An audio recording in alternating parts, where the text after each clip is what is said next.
अगला है, रुधिर के जमने में किस खनिज की आवश्यकता होती है? तो कैल्शियम C-2, ध्यान रखना। रुधिर के जमने में किस खनिज की आवश्यकता होती है? कैल्शियम धनायन 2। अगला है, कहाँ पर लसिका गांठों की संख्या अधिक होती है? तो कांख, गर्दन, पेड़, ठीक है दोस्तों, पेड़ू, सॉरी, कांख, गर्दन और पेड़ू में लसिका गांठों की संख्या सबसे अधिक होती है, कांख, गर्दन और पेड़ू में। अगला है, हृदय किस झिल्ली से घिरा होता है? तो हृदय किस झिल्ली से घिरा होता है, ध्यान रखना। तो पेरिकार्डियल मेम्ब्रेन से घिरा रहता है, ध्यान रखना। तो हृदय किस झिल्ली से घिरा रहता है? तो पेरिकार्डियल मेम्ब्रेन से घिरा रहता है, ध्यान रखिएगा। अगला है, रुधिर वाहिनियों में कपाट नहीं पाए जाते, यानी कि किस रुधिर वाहिनियों में कपाट नहीं पाए जाते? तो धमनी में कपाट नहीं पाए जाते, ध्यान रखना। अगला है, लसिका गांठों में से किसका निर्माण होता है? तो लिम्फोसाइट का निर्माण होता है, ध्यान रखना। लसिका गांठों में किसका निर्माण होता है? लिम्फोसाइट का। अगला है, सिर तथा कंधों से अनासिकृत रक्त हृदय को कौन सी शिरा ले जाती है? तो इसको बोलते हैं सुपीरियर वेना केवा, ध्यान रखना। सिर तथा कंधों से अनासिकृत रक्त हृदय को कौन सी शिरा ले जाती है? Superior vena cava. अगला, एक वयस्क के हृदय का रक्तदाब कितना होता है? 120/80 mmHg, ध्यान रखना, 120/80 mmHg। रक्तदाब का मापन उपकरण क्या? रक्तदाब को किस उपकरण से मापते हैं? तो ये होता है आपका स्फिग्नोमैनोमीटर, ध्यान रखना, स्फिग्नोमैनोमीटर। अगला है, फेफड़ों में शुद्ध रक्त हृदय के बाएं अलिंद में कौन लाता है? तो पल्मोनरी शिरा लाती है, ध्यान रखना। फेफड़ों में शुद्ध रक्त हृदय के बाएं अलिंद में कौन लाता है? तो पल्मोनरी शिरा लाती है। अगला है, हृदय में अलिंद निलय छिद्र का नियंत्रण किसके द्वारा होता है? तो ये होता है ट्राई व बाइक स्पिड द्वारा होता है, ध्यान रखना। हृदय में अलिंद निलय छिद्र का नियंत्रण किसके द्वारा होता है? ट्राई व बाइक स्पिड द्वारा होता है। सामान्यतः हृदय चक्र का समय कितना होता है? तो 0.8 सेकंड होता है। सामान्यतः हृदय चक्र का समय कितना होता है? 0.8 सेकंड। अगला, सबसे बड़ी लसिका ऊतक कौन सा है? प्लीहा है, ध्यान रखना। सबसे बड़ी लसिका ऊतक कौन सी है? प्लीहा है। अगला है, लैंड स्टीनर और वीनर ने रक्त में एक अन्य किस प्रकार के एंटीजन का पता लगाया है? तो RH फैक्टर का पता लगाया। किसका? RH फैक्टर का। अगला है, कोलेस्ट्रॉल में समानता सीमा मानव में कितनी होती है? तो 150 से 260 mg/100 ml, यानी कि कोलेस्ट्रॉल की समान सीमा मानव में कितनी होती है? 150 से 260 mg/100 ml पर। अगला है, WBC का निर्माण कहाँ होता है? तो लिम्फ नोड में होता है, ध्यान रखना। WBC का निर्माण कहाँ होता है? लिम्फ नोड में होता है, लिम्फ नोड में। अगला है, रक्तदाब की खोज किसने की थी? तो हेल्स ने की थी। रक्तदाब की खोज किसने की थी? हेल्स ने, ठीक है दोस्तों।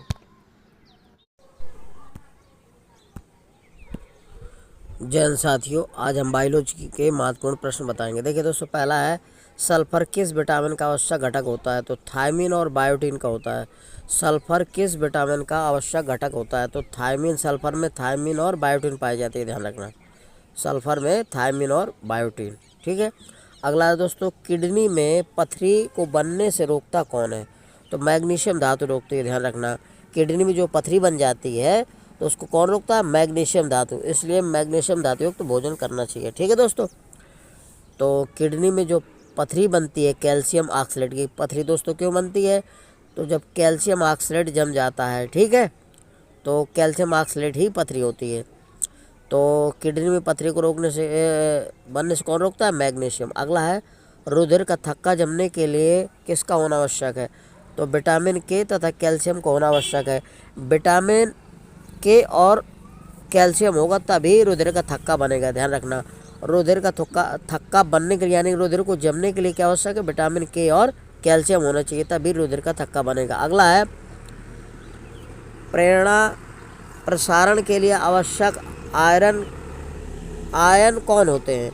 तो सोडियम और पोटेशियम होते हैं दोस्तों। प्रेरणा प्रसारण के लिए आवश्यक आयन कौन होते हैं? तो सोडियम और पोटेशियम होते हैं, यानी कि सोडियम का प्रतीक एन है और पोटेशियम का के, तो सोडियम और पोटेशियम आयन चाहिए। ठीक है। अगला है हड्डी में कौन सा लवण सबसे अधिक होता है? तो कैल्शियम फास्फेट होता है। तो हड्डियों में सबसे अधिक कौन सा लवण पाया जाता है? कैल्शियम फास्फेट, ध्यान रखना। हड्डियों में सबसे ज़्यादा कैल्शियम फास्फेट पाया जाता है। किसके कमी से? अगला है क्रेटिनिज्म, मंदबुद्धि एवं बौना रोग हो जाता है। तो आयोडीन की कमी से बौना और मंदबुद्धि का बालक होता है, ध्यान रखना। तो मंदबुद्धि और बौना रोग होता है किसके? आयोडीन की कमी से। अगर जिस बच्चों में आयोडीन की कमी हो जाती है तो बच्चा मंदबुद्धि और बौना रोग हो जाता है। तो अब ये ध्यान रखना, आयोडीन की कमी से घेंगा और क्वाशरकार रोग होता है। ठीक है, ध्यान रखिएगा। सॉरी, क्वाशरकार नहीं, आयोडीन से सिर्फ, एक मिनट गलत। अगला है दोस्तों विटामिन और दैनिक आवश्यकता है, यानी कि हमारे शरीर को प्रतिदिन किस किस विटामिन की आवश्यकता होती है। ठीक है दोस्तों, तो देखिए विटामिन ए है 3000 से 4000 IU, IU का मतलब होता है इंटरनेशनल यूनिट, ध्यान रखना। तो विटामिन ए की प्रतिदिन आवश्यकता होती है 3000 से 4000 IU, ध्यान रखना। विटामिन B1 चाहिए हमें 1 से 2 मिलीग्राम, ध्यान रखना, पर डे चाहिए। कितनी? डेली। विटामिन B1 1 से 2 मिलीग्राम। ठीक। इसके बाद विटामिन B2 चाहिए हमें 1.5 मिलीग्राम। विटामिन B2 की मात्रा कितनी होनी चाहिए? 1.5 मिलीग्राम। विटामिन B5 कितना होना चाहिए?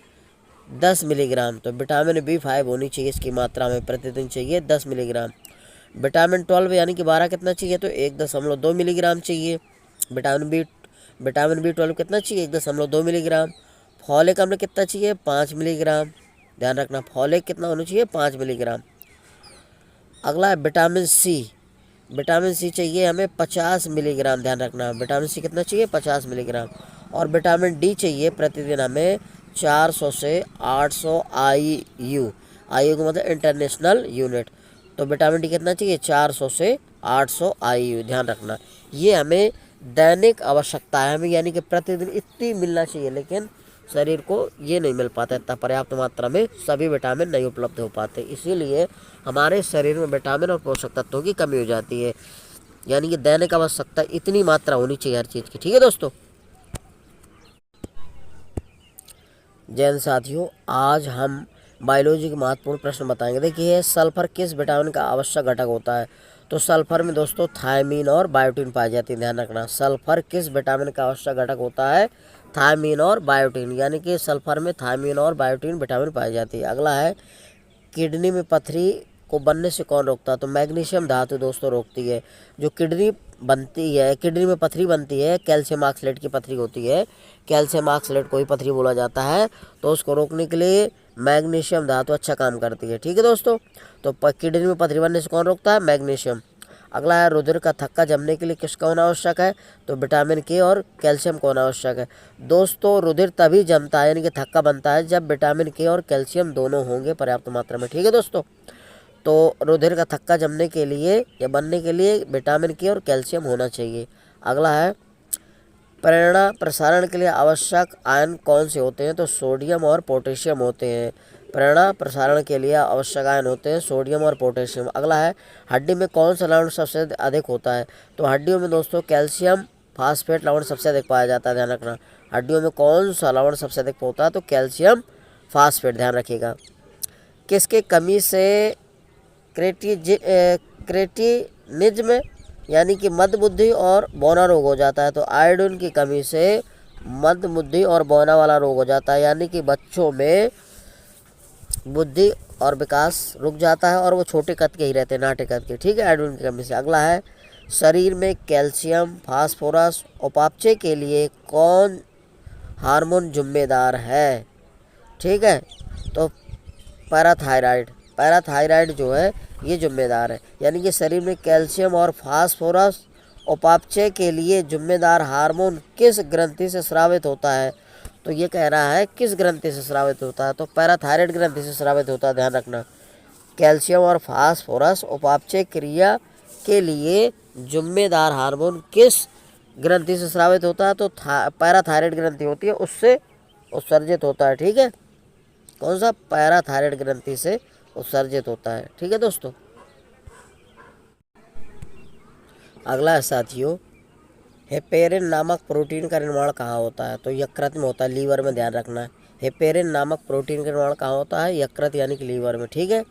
अगला है पैरोटिड ग्रंथि कहाँ पाई जाती है, तो कर्णों के नीचे पाई जाती है।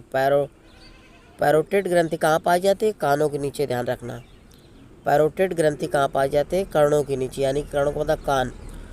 अब पाच्य पदार्थों के अवशोषण की इकाई क्या है, बिलाई है, ध्यान रखना। पाच्य पदार्थों के अवशोषण की इकाई को क्या कहते हैं, बिलाई, ध्यान रखिए। ठीक है। अगला है वसी अम्ल तथा ग्लिसरॉल का अवशोषण किसके द्वारा होता है, तो लसिका केशिका द्वारा होता है, ध्यान रखना। वसी अम्ल तथा ग्लिसरॉल का अवशोषण किसके द्वारा होता है, लसिका कोशिका द्वारा होता है। अगला है भूख तथा तृप्ति किसके द्वारा नियंत्रित होता है, तो हाइपोथैलेमस के द्वारा होता है, ध्यान रखना। भूख तथा तृप्ति किसके द्वारा नियंत्रित होता है, तो हाइपोथैलेमस के द्वारा होता है। ठीक। अगला है विटामिन ए तथा डी कहाँ संचित रहता है, तो यकृत में विटामिन ए तथा डी संचित रहता है। ध्यान रखिएगा हमेशा, विटामिन ए और डी लीवर यानी कि यकृत में संचित रहता है, ध्यान रखिएगा। इंसुलिन के अधिक स्रावित होने से कौन सा रोग हो जाता है, तो हाइपोग्लाइसीमिया हो जाता है, ध्यान रखना। इंसुलिन के अधिक स्रावित होने से कौन सा रोग होता है, हाइपोग्लाइसीमिया, ध्यान रखना। इंसुलिन अगर अधिक मात्रा में स्रावित हो रहा है तो हाइपोग्लाइसीमिया नामक रोग हो जाता है। इंसुलिन की खोज किसने की थी, बैटिंग एवं वेस्ट ने की थी, कब, 1921 में, ध्यान रखना। इंसुलिन की खोज किसने की थी, बैटिंग एवं वेस्ट, 1921 में। मल में दुर्गंध किसके कारण आती है, तो इंडोल एवं स्कैटोल नामक अमीनो अम्ल के कारण होती है। मल में दुर्गंध किसके कारण आती है, जो मल होता है उसमें दुर्गंध आती है, इंडोल एवं स्कैटोल नामक अमीनो अम्ल के कारण होती है, ध्यान रखना। स्वस्थ मनुष्य में लगभग कितना रस स्रावित होता है, तो स्वस्थ मनुष्य में लगभग कितना आंतरिक रस स्रावित होता है, तो 1.5 से 2 लीटर, यानी ध्यान रखना। स्वस्थ मनुष्य में लगभग कितना आंतरिक रस स्रावित होता है, 1.5 से 2 लीटर, ध्यान रखिएगा। अगला है जठर रस आमाशय किन ग्रंथियों से स्रावित होता है, पाइलोरिक ग्रंथियों से होता है, ध्यान रखना। जठर रस जो होता है तो पाइलोरिक ग्रंथियों से स्रावित होता है। अगला है आमाशय में किन कोशिकाओं से हाइड्रोक्लोरिक अम्ल का स्राव होता है, यानी कि आमाशय में किन जो कोशिकाएं होती हैं किससे हाइड्रोक्लोरिक अम्ल यानी कि HCl स्रावित होता है, तो ये ऑक्सीटिक कोशिकाओं से होता है। ऑक्सीटिक कोशिकाओं से स्रावित होता है कौन, हाइड्रोक्लोरिक अम्ल, HCl। पाचन तंत्र के किस रस में कोलेस्ट्रॉल पाया जाता है, तो पित्त रस में कोलेस्ट्रॉल पाया जाता है।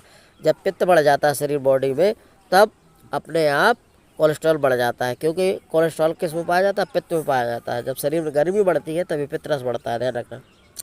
पित्त में कौन सा एंजाइम पाया जाता है, पित्त में कोई एंजाइम नहीं जाता, जो पित्त रस होता है उसमें कोई एंजाइम नहीं पाया जाता। ठीक है, याद रखिएगा, पित्त रस में कोई भी एंजाइम नहीं पाया जाता। अगला है रुधिर के जमने में किस खनिज की आवश्यकता होती है, तो कैल्शियम C-2, ध्यान रखना। रुधिर के जमने में किस खनिज की आवश्यकता होती है, कैल्शियम C-2। अगला है कहाँ पर लसिका गांठों की संख्या अधिक होती है, तो कांख, गर्दन, पेड़, ठीक है दोस्तों, पेड़ू, कांख, गर्दन और पेड़ू में लसिका गांठों की संख्या सबसे अधिक होती है, कांख, गर्दन और पेड़ू में। अगला है हृदय किस झिल्ली से घिरा होता है, तो हृदय किस झिल्ली से घिरा होता है, ध्यान रखना, तो पेरिकार्डियल मेम्ब्रेन से घिरा रहता है, ध्यान रखना। तो हृदय किस झिल्ली से घिरा रहता है, तो पेरिकार्डियल मेम्ब्रेन से घिरा रहता है, ध्यान रखिएगा। अगला है रुधिर वाहिनियों में कपाट नहीं पाए जाते, यानी कि किस रुधिर वाहिनियों में कपाट नहीं पाए जाते, तो धमनी में, कपाट नहीं पाए जाते, ध्यान रखना। अगला है लसिका गांठों में से किसका निर्माण होता है? तो लिम्फोसाइट का निर्माण होता है, ध्यान रखना। लसिका गांठों में किसका निर्माण होता है? लिम्फोसाइट का। अगला है सिर तथा कंधों से अनासिकृत रक्त हृदय को कौन सी शिरा ले जाती है?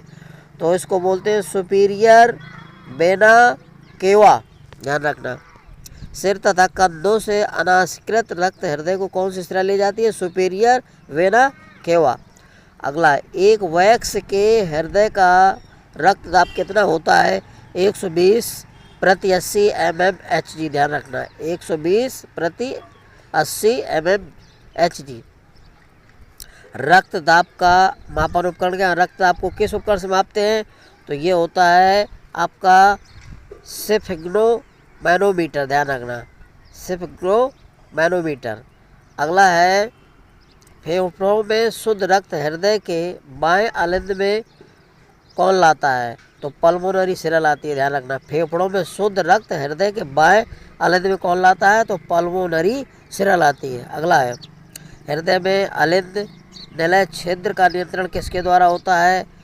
तो ये होता है ट्राई व बाइक स्पिड द्वारा होता है, ध्यान रखना। हृदय में अलिंद निलय छिद्र का नियंत्रण किसके द्वारा होता है? ट्राई व बाइक स्पिड द्वारा होता है। समानतः हृदय चक्र का समय कितना होता है? तो 0.8 सेकंड होता है। समानतः हृदय चक्र का समय कितना होता है? 0.8 सेकंड। अगला सबसे बड़ी लसिका ऊतक कौन सा है? प्लीहा है, ध्यान रखना। सबसे बड़ी लसिका ऊतक कौन सी है? प्लीहा है। अगला है लैंड स्टीनर और वीनर ने रक्त में एक अन्य किस प्रकार के एंटीजन का पता लगाया है? तो RH फैक्टर का पता लगाया। किसका? RH फैक्टर का। अगला है कोलेस्ट्रॉल में समानता सीमा मानव में कितनी होती है? तो 150 से 260 mg प्रति 100 ml, यानी कि कोलेस्ट्रॉल की समान सीमा मानव में कितनी होती है? 150 से 260 mg प्रति 100 ml पर। अगला है WBC का निर्माण कहाँ होता है? तो लिम्फ नोड में होता है, ध्यान रखना। WBC का निर्माण कहाँ होता है? लिम्फ नोड में होता है, लिम्फ नोड में। अगला रक्तदाब की खोज किसने की थी? तो हेल्स ने की थी। रक्तदाब की खोज किसने की थी? हेल्स ने। ठीक है दोस्तों।